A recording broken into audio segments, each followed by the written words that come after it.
जय श्री कोटेश्वर महादेव। जय मां कालीपाट।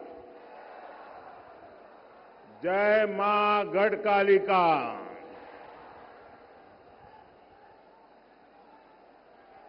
आज देश के विभिन्न हिस्सों में नववर्ष मनाया जाता है। आज नवरात्रि का भी आरंभ हुआ है। मैं आप सभी को नववर्ष की और नवरात्रि की अनेक अनेक शुभकामनाएं देता हूं। बालाघाट की धरती भारत की नारी शक्ति के पराक्रम की साक्षी है। मैं वीरांगना रानी दुर्गावती और रानी अवंतीबाई की इस धरती को प्रणाम करता हूं।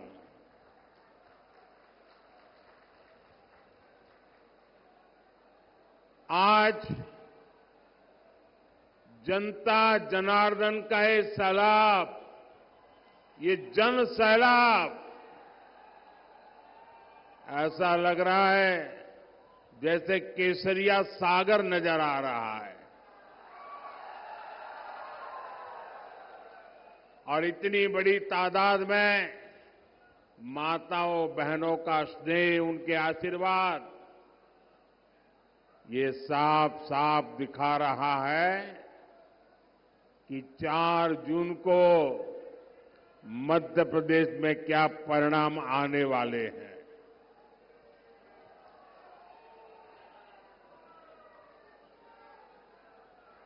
चार 5 महीने पहले विधानसभा चुनाव में ही यहां आप सब लोगों ने मिलकर के कांग्रेस को पूरी तरह साफ कर दिया।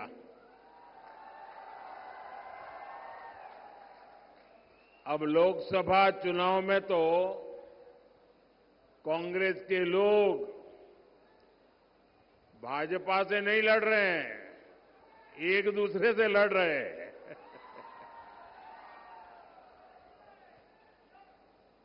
और इसलिए एमपी के कोने कोने से आवाज आ रही है, फिर एक बार,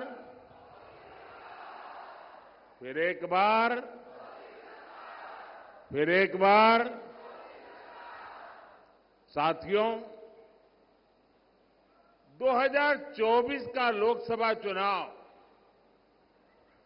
21वीं सदी के भारत का बहुत अहम चुनाव है। ये सिर्फ चुनाव नहीं है, कौन एमपी बने कौन न बने, इतने भर का ये चुनाव नहीं है। ये चुनाव नए भारत के निर्माण का मिशन है। ये विकसित भारत, विकसित मध्य प्रदेश के संकल्प को नई ऊर्जा देने वाला चुनाव है। जब G20 में दुनिया के बड़े बड़े फैसले, असंभव लगने वाले फैसले भारत में लिए जाते हैं, तो हर देशवासी को लगता है उसकी ताकत बढ़ गई है। जब अमेरिका से लेकर ऑस्ट्रेलिया तक भारत का डंका बजता है, तो हर देशवासी को लगता है कि कि उसका अपना सम्मान बढ़ा है। कभी कांग्रेस सरकार अपनी शिकायतें लेकर दूसरे देशों के पास जाती रहती थी, लेकिन आज वक्त बदल चुका है। दुनिया के बड़े बड़े देश, आपस में युद्ध कर रहे देश, भारत से अपने मुद्दों पर बात करने के लिए आते हैं।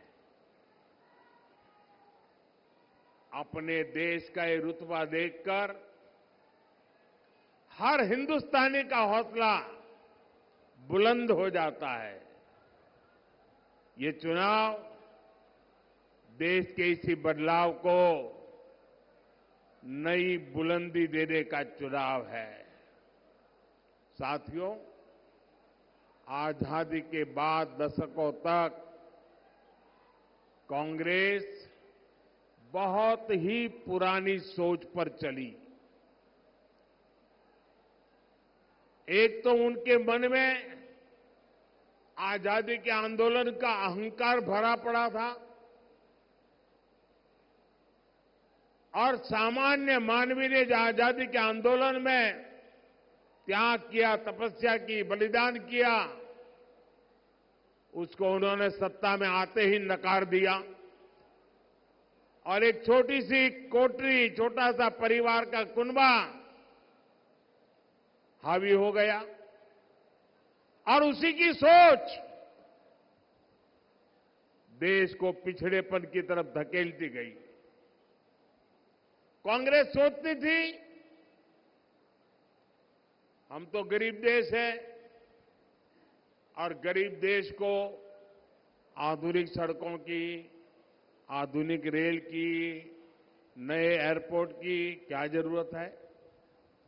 कांग्रेस के बड़े नेता जिन 2-3 बड़े शहरों में रहते थे, वहां अपने लिए सुविधाएं जुटाकर ये लोग देश के दूसरे शहरों को भूल जाते थे।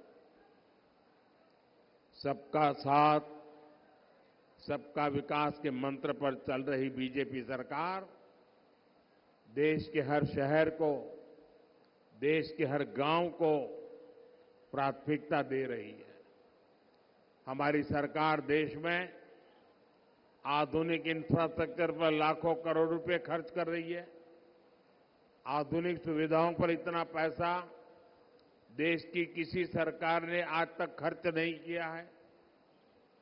आज चाहे यहां सिवनी नागपुर के बीच 4 लेन हाईवे हो, गोंदिया बालाघाट सिवनी हाईवे हो, नर्मदा प्रगति पथ, विंध्य प्रगति पथ हो, आधुनिक वंदे भारत ट्रेन हो, अमृत भारत स्टेशन योजना के तहत मध्य प्रदेश के 80 स्टेशनों का विकास हो, बीजेपी सरकार एमपी का कायाकल्प कर रही है।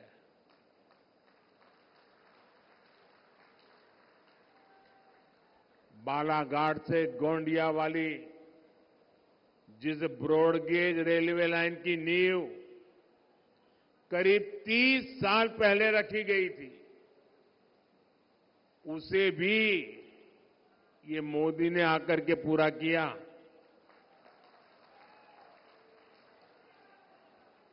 बालाघाट की 12 सिवनी हैंडलूम साड़ियों को जीआई टैग मिले, बनारसी साड़ियों की तरह उनकी भी धूम मचे।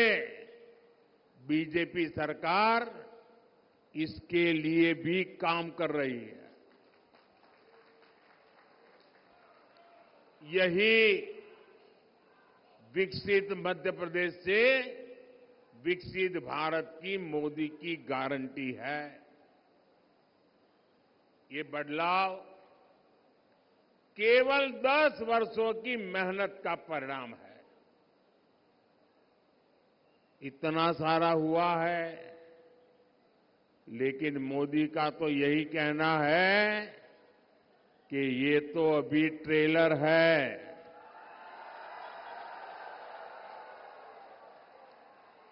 अभी तो बहुत कुछ करना है। देश को बहुत आगे लेकर जाना है। भाइयों बहनों, आप मेरी जिंदगी को जानते हैं। बहुत बारीकी से आपने मुझे बराबर देखा है, तरासा है। और आपने देखा है, मोदी मौज करने के लिए पैदा नहीं हुआ है।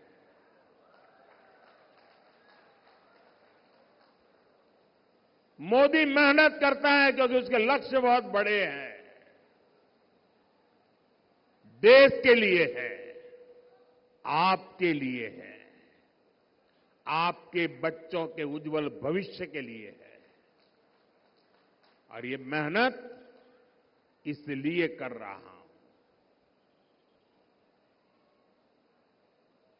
जब इतना सारा काम हुआ तो लोग कहते हैं, मोदी जी आप उसको ट्रेलर क्यों कहते हैं?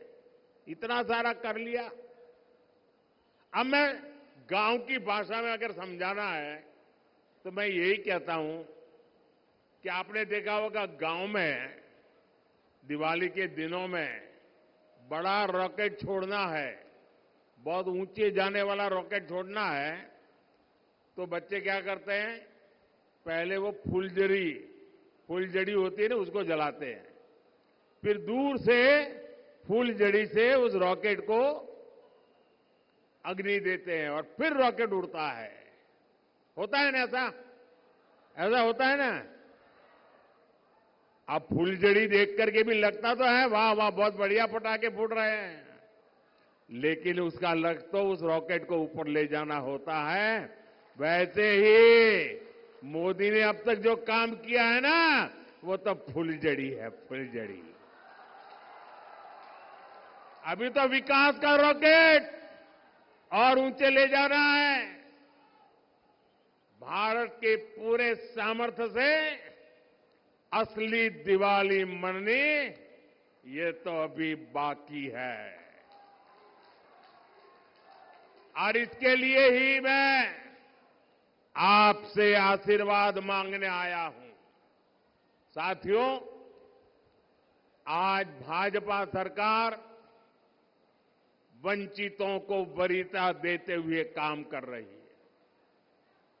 भाजपा ने समाज के उस दलित, पिछड़ा, आदिवासी वर्ग को सम्मान दिया है जिसे पिछली सरकारों ने पहचान से भी वंचित रखा था। आज बीजेपी सरकार एमपी में 5.5 करोड़ जरूरतमंदों को मुफ्त राशन दे रहा है। ये राशन पाने वाले बहुत बड़ी संख्या में इसी वंचित समाज से आते हैं। एमपी के 44 लाख गरीब और वंचित लोगों को तब तक पक्का घर नहीं मिला जब तक मोदी ने संकल्प नहीं लिया। एक समय था जब मध्य प्रदेश में केवल 10% घरों में पाइप से पानी पहुंचता था। अधिकांश आदिवासी इलाकों में पानी की सप्लाई की सुविधा तक नहीं थी। हमने इतने कम समय में एमपी के करीब 70 लाख घरों में नल से जल की सुविधा पहुंचा दी है। आज एमपी के 80 लाख से अधिक किसानों को किसान सम्मान निधि का लाभ मिल रहा है। यहां का किसान जो चिन्नौर चावल उगाता है और जो मुझे भी भेंट भी दिया गया, उसे अब पूरे देश में पहचान मिली है। यही नहीं, कांग्रेस ने हमारे आदिवासी भाई बहनों को जल, जंगल, जमीन के अधिकारों से भी वंचित रखा था। आज 1 करोड़ से ज्यादा जनजातीय समाज के लोग पेसा कानून का लाभ ले रहे हैं। लाखों आदिवासी भाई बहनों को वन अधिकार का पट्टा भी भाजपा सरकार ने ही दिया है। मध्य प्रदेश में हमारे युवा साथी मोहन यादव जी और उनकी सरकार गरीब और आदिवासी समाज के कल्याण के लिए दिन रात काम कर रही है। लेकिन साथियों, दूसरी ओर कांग्रेस है जो अभी भी अपनी पुरानी मानसिकता में जकड़ी हुई है। भाजपा जब देश में पहली महिला, आदिवासी महिला राष्ट्रपति के लिए आगे बढ़ी, तब कांग्रेस ने उन्हें हराने के लिए पूरी ताकत लगा दी। कांग्रेस ने कभी आदिवासी विरासत का सम्मान भी नहीं किया। कांग्रेस ने तो गोविंद गुरु जैसे क्रांतिकारियों को स्वतंत्रता सेनानी का दर्जा तक नहीं दिया था। कांग्रेस आजादी का श्रेय किसी आदिवासी को नहीं, अपने शाही परिवार को देना चाहती है। ये हमारी सरकार है जिसने गोविंद गुरु को स्वतंत्रता सेनानी का दर्जा दिया। ये हमारी सरकार ने टंटियांग मामा को सम्मान दिया। ये हमारी सरकार ने पहली बार भगवान बिरसा मुंडा की जयंती पर जनजातीय गौरव दिवस की शुरुआत की। आप मुझे बताइए, इस कांग्रेस को क्या एक भी सीट पर मौका मिलना चाहिए क्या? एक पर भी मिलना चाहिए क्या? पूरी तरह क्लीन करना चाहिए कि नहीं करना चाहिए? साथियों, कांग्रेस ने अब आजकल एक इंडी अलायंस बनाकर देश के खिलाफ बिगुल फूंक दिया है। ये लोग आपस में एक दूसरे से झगड़ते हैं, लेकिन कहते हैं कि मोदी को रोकने के लिए साथ आए हैं, लेकिन असल में उन्हें मोदी को नहीं रखना है। इंडी गठबंधन वालों को मोदी को रोकना नहीं है, देश के विकास को रोकना है। इसलिए ये लोग मोदी को गालियां दे रहे हैं, मोदी को धमकियां दे रहे हैं। मैं अपना सब कुछ छोड़कर देश सेवा के मिशन को लेकर चला हूं। मोदी के लिए मेरा भारत ही मेरा परिवार है। जो लोग अपनी तिजोरियां भरने राजनीति में आए हैं, वो मोदी को धमकी न दें। मोदी तो अपनी कमाई भी देश के काम लगा देने की आदत रखता है। मैं एमपी की धरती से बताना चाहता हूं, मोदी भक्त है महाकाल का। मोदी झुकता है तो या तो जनता जनार्दन के सामने या महाकाल के सामने। मैंने महाकाल से देश सेवा के लिए गालियां और अपमान को बर्दाश्त करना सीखा है, और मैंने देश विरोधी ताकतों को अंजाम तक पहुंचाना भी सीखा है। मोदी इनकी घीधर भभकियों से डरने वाला नहीं है। साथियों, ये इंडी गठबंधन मुझसे कितना चिढ़े हुए हैं, ये पूरा देश देख रहा है। मोदी देश की सुरक्षा की गारंटी देता है तो ये लोग मोदी को गाली देते हैं। मोदी कश्मीर से 370 को हटाने की गारंटी पूरी करता है तो ये लोग पाकिस्तानी की भाषा बोलने लग जाते हैं। मोदी गरीब कल्याण की गारंटी देता है, माताओं बहनों के लिए इज्जत घर बनाने की बात करता है तो ये लोग मोदी का मजाक उड़ाते हैं। बालाघाट की ये धरती, रामपायली की ये भूमि जो भगवान राम के वनगमन से जुड़ी है, उन्हीं रामलला की जब प्राण प्रतिष्ठा होती है तो ये लोग मोदी को गाली देते हैं। और केवल मोदी को गाली दे तो समझ आता है, इंडिया अलायंस के लोग सनातन धर्म को नष्ट करने की सौगंध खाकर इस चुनाव में उतरे हैं। भाइयों और बहनों, मुझसे इनकी एक और बड़ी दुश्मनी है। बीजेपी सरकार आज भ्रष्टाचार के एक एक रास्ते को बंद कर रही है। बीजेपी सरकार गरीबों के हक का पैसा सीधे गरीबों के खाते में भेज रही है। जिन्होंने देश का पैसा लूटा है, अब उनके ऊपर कानून का शिकंजा भी कसा जा रहा है।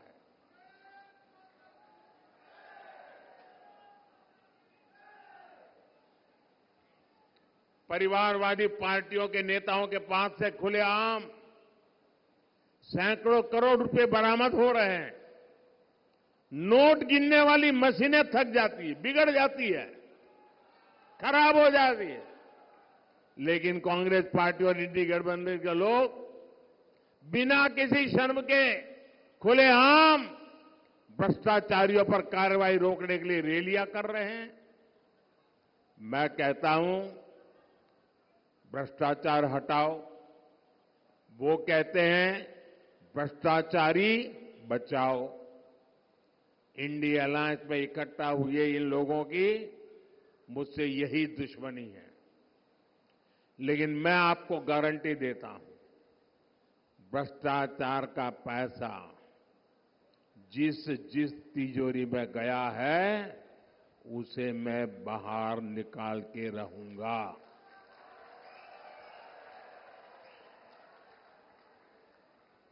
अगले 5 साल ये काम और तेजी से होगा। होना चाहिए कि नहीं होना चाहिए? सख्ती से होना चाहिए कि नहीं होना चाहिए? साथियों, तीसरे कार्यकाल में देश बड़े और ऐतिहासिक फैसले ले सके, इसलिए मुझे आपका भरपूर आशीर्वाद चाहिए।